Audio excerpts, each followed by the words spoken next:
Comment je suis passé à un métier de commercial sans diplôme à une reconversion dans le développement web. Ça, c'est mon histoire et je te la raconte maintenant.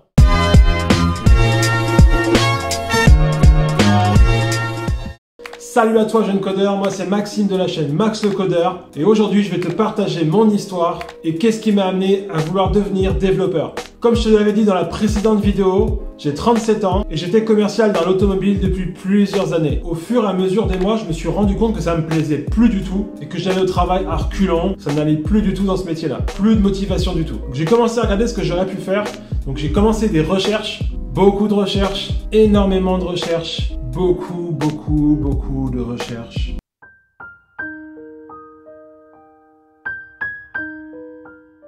Je suis tombé sur le métier de développeur web. J'avais beaucoup d'a priori sur ce métier. Je pensais qu'il fallait être bon en maths, d'avoir un diplôme d'ingénieur en informatique, enfin plein de fausses croyances qui me faisaient penser que c'était pas pour moi. Donc j'ai commencé à me renseigner sur Google, YouTube, j'ai lu des articles, j'ai vu des vidéos et puis j'ai compris en fait que le meilleur moyen de savoir si ça me plaisait, c'était mettre les mains dans le cambouis et de faire des choses directement en fait, sans se prendre la tête et d'y aller, d'essayer. J'ai donc suivi des tutoriels sur internet avec du HTML, du CSS. Au début, je n'y comprenais absolument rien et puis ça a été.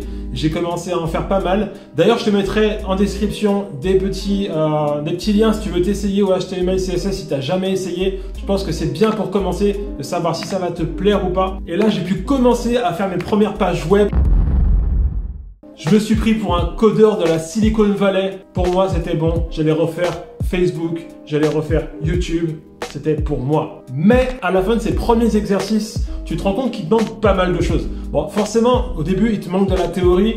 Mais ça, à la limite, on s'en fiche. La théorie, ça s'apprend. Mais à un moment donné, tu dois structurer ton apprentissage, d'être formé par des professionnels et des vrais codeurs. Donc, j'ai pris la décision avec mon patron dans le commerce d'arrêter mon contrat. C'était le moment, il fallait que ça s'arrête tout de suite et c'est parti pour une reconversion professionnelle. À la suite de ça, j'ai été voir Pôle emploi, ils m'ont conseillé, ils m'ont orienté en fait de suivre une formation qui pourrait financer totalement. Donc ça m'a parlé parce qu'effectivement à l'époque je n'avais pas un rond, donc il était impératif pour moi que cette formation soit financée, surtout que les formations sont souvent excessivement pas données. D'ailleurs, dans une prochaine vidéo, je te donnerai quelques astuces qui pourront te servir pour que tu puisses mettre en place des actions qui pourront te permettre d'avoir une formation financée. Donc me revoilà parti dans mes recherches et bon, je te fais part de tout ce que j'ai passé comme temps pour rechercher quelle formation choisir, quelle est la meilleure formation, etc., etc.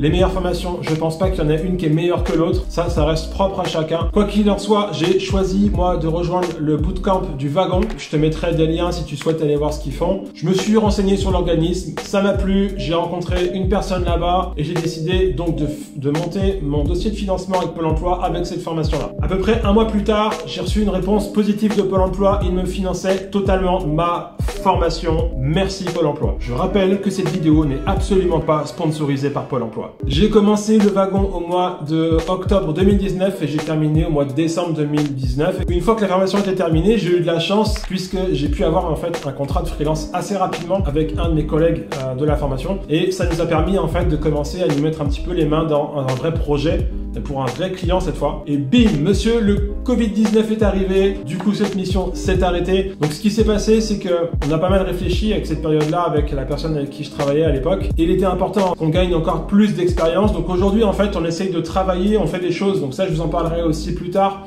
Mais on fait des choses pour gagner de l'expérience. Ça, c'est hyper important. Continuer à coder, continuer à gagner de l'expérience. Et justement, tu vas pouvoir suivre en détail tout ce que je mets en place pour gagner de l'expérience. Bref, tu vas voir que je suis exactement comme toi, sauf que maintenant tu n'es pas tout seul et que même si tu es encore un bébé développeur, n'oublie pas qu'un bébé s'agrandit et que ensemble on va le faire. Merci d'avoir regardé cette vidéo, n'oublie pas le petit pouce bleu et de t'abonner. Je te retrouve à très bientôt sur la chaîne de Max le Codeur.